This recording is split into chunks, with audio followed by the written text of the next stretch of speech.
गरीबी थी, 7 बेटे 7 बहुएं, फिर आके उनके बच्चे, उनकी भतीजी जो विधवा हो चुकी थी उनके पास ही पति पत्नी। इस प्रकार 20-22 लोगों का यह परिवार था। खेती थी, उसी से जीवन का निर्वाह होता था। गरीब थे, बहुत ज्यादा ही गरीब थे। इनकी गरीबी भगवान से देखी नहीं गई, लेकिन गजब की बात, फिर भी संतुष्ट। गीता में कहा ना कि संतुष्टः सततम योगी यतात्मा दृढ़ निश्चय। मेरे भगत का लक्षण है कि वो सदा संतुष्ट रहता है। उस गरीबी में भी इनके पास पूर्ण संतुष्टि थी। गोधन गजधन बाजीधन और रतन धन खान, जब आवे संतोष धन सब धन धूरी समान। बिन संतोष न काम न शाही, काम अछत सुख सपने हु नाही। वो बहुत सुखी थे गरीबी में भी, क्योंकि संतोष था। और जब संतोष नहीं होता, चाहे अमीरी आ जाए, जब संतोष नहीं, तब भी व्यक्ति चैन से नहीं बैठ सकता, चैन से जी नहीं सकता। इनको संतोष था। भगवान से गरीबी देखी नहीं गई। भगवान ने देना चाहा, नहीं लिया। भगवान ने सोचा मुझसे नहीं ले रहा, चलो राजा की तरफ से तो सेवा हो ही जाएगी, ले ही लेगा। राजा मानसिंह को स्वप्न आदेश दिया, कुंभनदास जी की सेवा करो, आर्थिक सहयोग करो। राजा कुछ सामग्री लेकर के कुंभनदास जी के लिए जतिपुरा में उनकी सवारी उतरी। वहां से पैदल गिरिराज जी के ऊपर श्रीनाथ जी का मंदिर, श्री कृष्ण का मंदिर आज भी है वो। वहां पर अष्टछाप के 8 कवि, भक्त कवि पद गायन के द्वारा भगवान की सेवा कर रहे थे। इन 8 की स्थिति देखी, समझ गए इन 8 में कुंभनदास कौन है। कैसे पता लगा? पगड़ी बिल्कुल फटी हुई, कपड़े फटे हुए, धोती फटी हुई, पांव में बिवाई। कपड़ों की स्थिति देख करके पता चला कि तो बहुत दरिद्र है। यही कुंभन जी होंगे जिनके बारे में भगवान ने मुझको स्वप्न आदेश दिया कि उनकी आर्थिक सेवा करो। कुंभनदास जी की जमुना तो गांव, मेरे मंदिर में, श्रीनाथ जी के मंदिर में प्रतिदिन आते हैं। सुबह मंगल आरती में, उत्थापन में, शयन में। पहचान लिया बिना ही किसी उसके, बिना किसी परिचय के पहचान लिया उनकी फटी स्थिति देख करके। सवारी रुकी वहीं पर, प्रणाम किया सब संतों को, भक्तों को। कुंभनदास जी अपने घर चले गए। अगले दिन भगवान की पूजा के लिए, नित्य कर्म के लिए स्नान उपरांत बैठे अपने आसन पर और अपनी भतीजी से कहा कि बेटी दर्पण ले आओ और आसन ले आओ। तिल करने के लिए दर्पण चाहिए था, आरसी इसको बोलते हैं ब्रज में।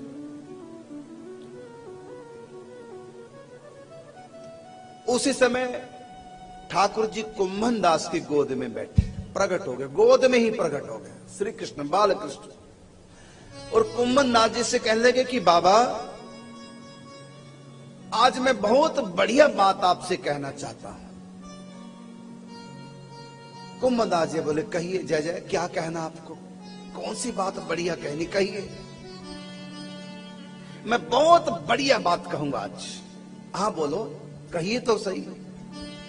और जो ही ठाकुर जी कहने लगे वो बढ़िया बात, उसी समय मानसिंह राजा आ गए। मानसिंह राजा को देखते ही ठाकुर जी अंतर्धान हो गए। लाला अंतर्धान क्यों हो गए? देखा कि अरे मानसिंह राजा आए। लाला कुछ कहना चाहता था, जाने न जाने कहां कह तो, न जाने कहां कह तो, बस ऐसी बार बोलते। राजा और करीब आए, सुना है कि न जाने कहां कह तो, न जाने कहां कह तो। ये क्या जप कर, ये कौन सा मंत्र है? जिनके लिए भगवान ने आर्थिक सहयोग के लिए मुझको आदेश दिया था, स्वप्नादेश, जिनकी इतनी महिमा मेरे ठाकुर जी गाते हैं, ये जब क्या करे, न जाने कहा कह तो, न जाने कहा कह तो, न जाने कहा कह तो, ये कौन सा मंत्र है? इसका अर्थ न जाने क्या कहते। क्योंकि ठाकुर जी ने कहा था कि मैं बहुत बढ़िया बात कहना चाहता हूं आज आपसे, लेकिन मान सिंह आती ठाकुर जी अंतर्धान, बस वही रट न जाने कहा कह तो। और मान सिंह को देख करके झंझला गए मनी मन, ये मुसीबत कहां से आ गई राजा, न जाने ठाकुर जी कहा कह तो, न जाने कहा कह तो। वो समझ नहीं पाई मान सिंह कर क्या रहे। इतने में बोले अपनी बेटी से कि बेटी जल्दी करना, आसन ले आओ, आरसी ले आओ, शीशा ले आओ, दर्पण में मुंह देख करके तिल करना है। इतने में भतीजी आई, बोली काका जी आसन को तो पड्डा खा गया और दर्पण को पड्डा पी गया। पड्डा का मतलब भैंस का जो बच्चा होता है, कट्टा, पंजाबी में कहेंगे कट्टा। तो भैंस का जो कट्टा होता है, बच्चा होता है, उसको पड्डा बोलते हैं, बछिया को बोलते हैं पड़िया। तो जब कहा कि बेटी जल्दी से आसन लाओ और आरसी लिया मत, दर्पण ले आओ, मुंह देख करके तिलक स्वरूप धारण करना है, तो भतीजी भागी भागी आई, बोली काका जी मतलब चाचा जी, काका जी दर्पण को तो पड्डा पी गया और आसन को पड्डा खा गया। राजा मानसिंह ने सुना दर्पण को पड्डा पी गया, शीशे को कैसे पी गया, दर्पण को कैसे पी गया, और आसन को पड्डा खा गया। राजाओं के का मतलब, आसन का मतलब तो सिंहासन होता है, लेकिन आसन को खा गया और शीशे को पड्डा पी गया। समझ नहीं पाए रहस्य चाचा भतीजी की वार्तालाप। फिर कुंभनदास ने कहा अपनी भतीजी से, बेटी कोई बात नहीं, और तोड़ ला पड्डा, अगर पड्डा खा गया आसन को और तोड़ ला, और पड्डा दर्पण को पी गया तो और भर ला। वो समझ नहीं पाए ये आसन कोई पेड़ों पे लगते हैं,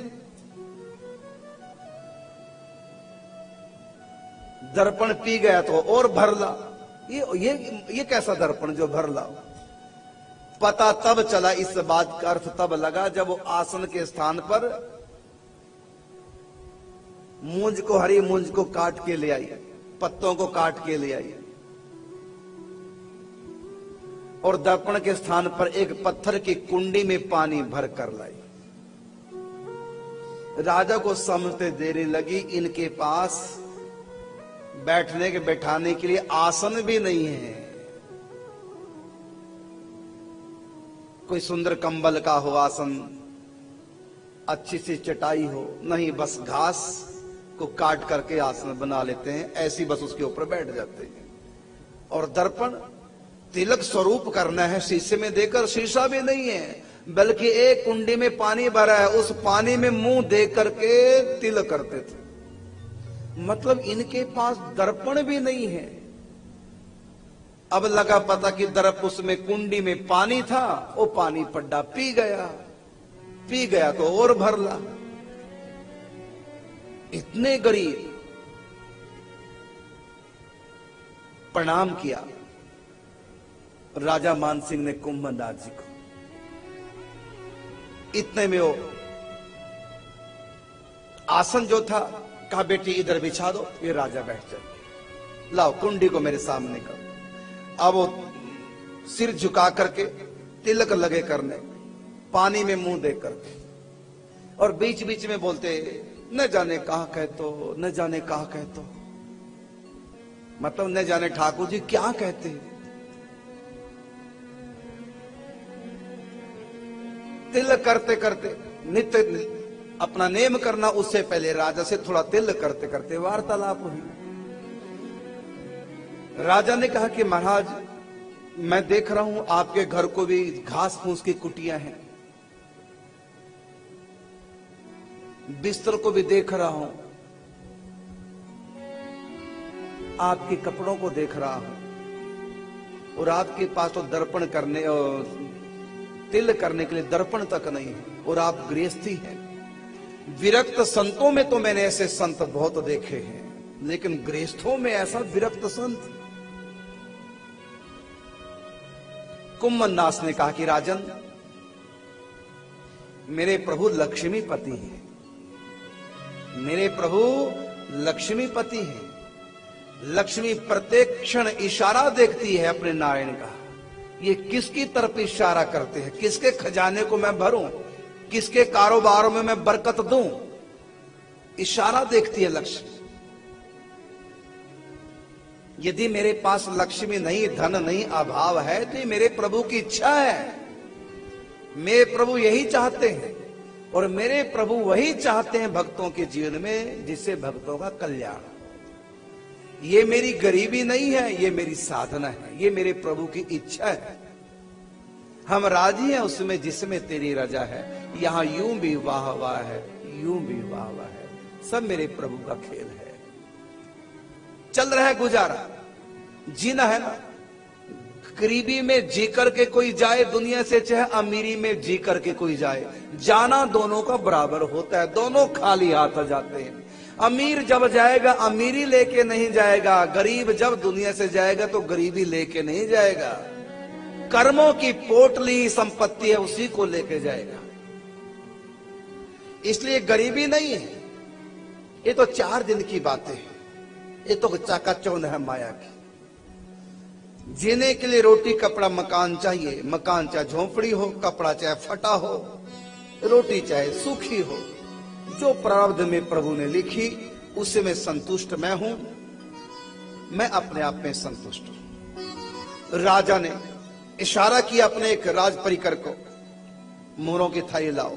उसमें 1000 मोहरों की थैली, सोने की मोहरें, चांदी की मोहरें, थैली लेकर के कुंभनदास जी के आसन के सामने, महाराज ये मेरी तरफ से आपकी सेवा, आप सदगृहस्थ हैं, बाल बच्चेदार हैं, बहुएं घर में, आप तो विरक्त है लेकिन आपका तो परिवार है, ये सेवा मेरी तरफ से अपने परिवार में लगा देना। ये नहीं बताया कि ठाकुर जी की आज्ञा हुई, ये नहीं कहा कि भगवान ने स्वप्न आदेश दिया था, ये सब छुपा के रखा भगवान के ने कहा था बताना नहीं।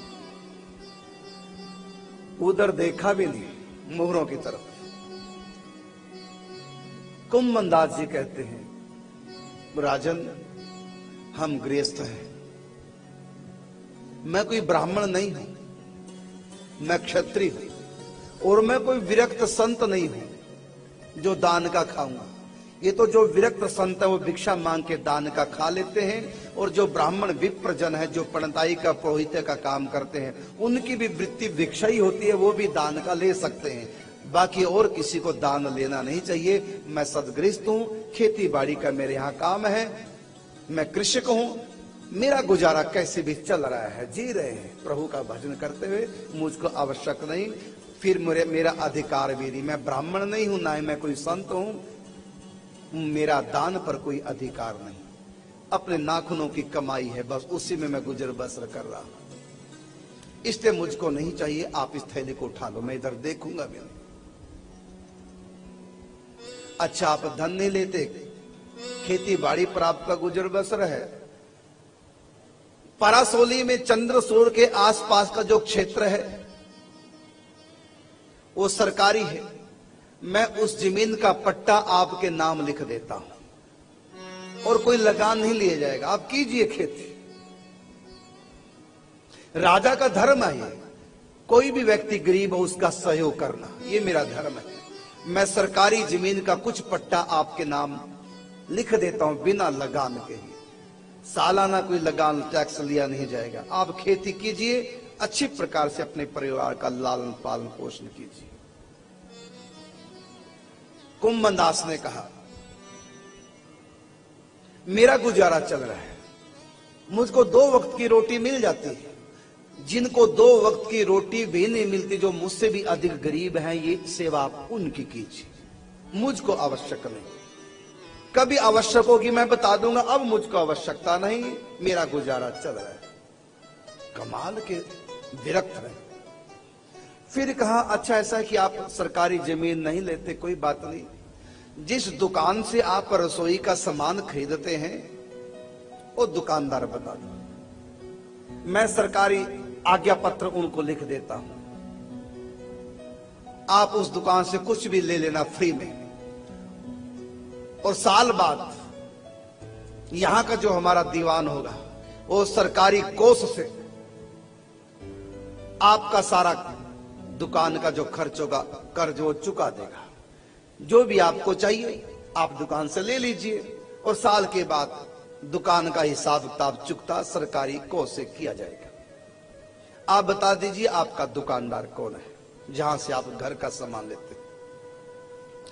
उन्होंने कहा महाराज मेरे जो मोदी हैं, जो दुकानदार हैं, दो हैं। वो केवल जल का लोटा लेते हैं बस और कुछ नहीं लेते, फ्री में सब देते हैं। समझ नहीं पाए कौन आपके दुकानदार? कहते एक गर्मी में सामान देता है, एक सर्दी में देता है, बस उनको जल चाहिए होता है और कुछ वो लेते नहीं, ऐसे मेरे दुकानदार। तो क्या मैं आपको बताऊं, कहीं तो सही हो कौन दो दुकानदार जो बिना पैसे के आपको सामान देते हैं? कहते हैं एक तो मेरे खेतों में 2-4 पेड़ खड़े हैं बेर के, सर्दी में बेर देते हैं, कोई पैसा लेते नहीं, बस पानी की व्यवस्था मैं करता हूं। और गर्मी में करील के वृक्ष हैं 2-4 मेरे खेतों में, टेंटी, जिनका अचार भी बनता है, चटनी भी लोग बना लेते हैं। गर्मी में करील के वृक्षों के फल टेंटी मुझको प्राप्त हो जाती है, उसी की कभी सब्जी बना लेता हूं, कभी घोट के चटनी बना लेता हूं, उसी को अचार बना लेता हूं। बस बाजार से तो हम नमक खरीदते हैं, हमें आवश्यकता ही नहीं। ये मेरे मोदी हैं, ये मेरे दुकानदार हैं। राजा हैरान हो गए, गजब का संतुष्ट व्यक्ति देखा है। फिर कहा महाराज अगर आपको कुछ नहीं लेना मुझसे तो ये दर्पण तो ले लीजिए, मुंह देख करके आप तिलक कीजिए। राजाओं के पास सारा डेंटिंग पेंटिंग का सामान संग चलता ही है राजाओं के। तो राजा ने दर्पण मंगाया और दर्पण देते कहा ये आप दर्पण ले लीजिए, इसकी तो आपको आवश्यकता है।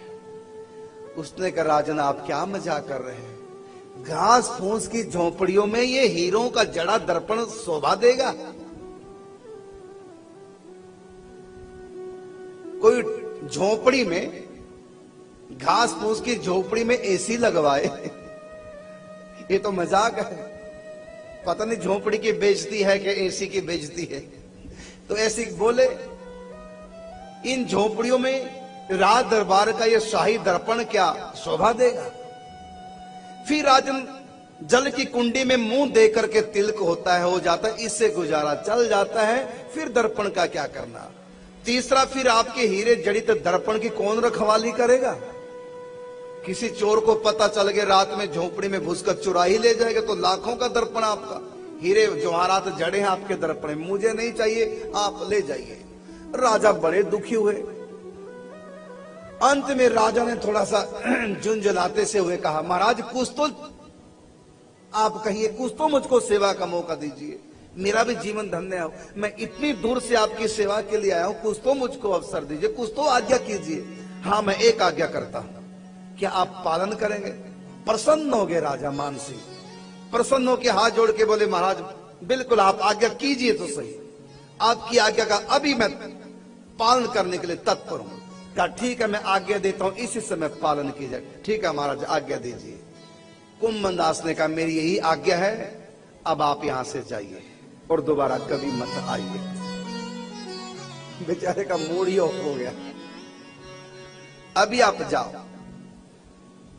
हमें कुछ नहीं चाहिए, हमें माया में मत फंसाओ।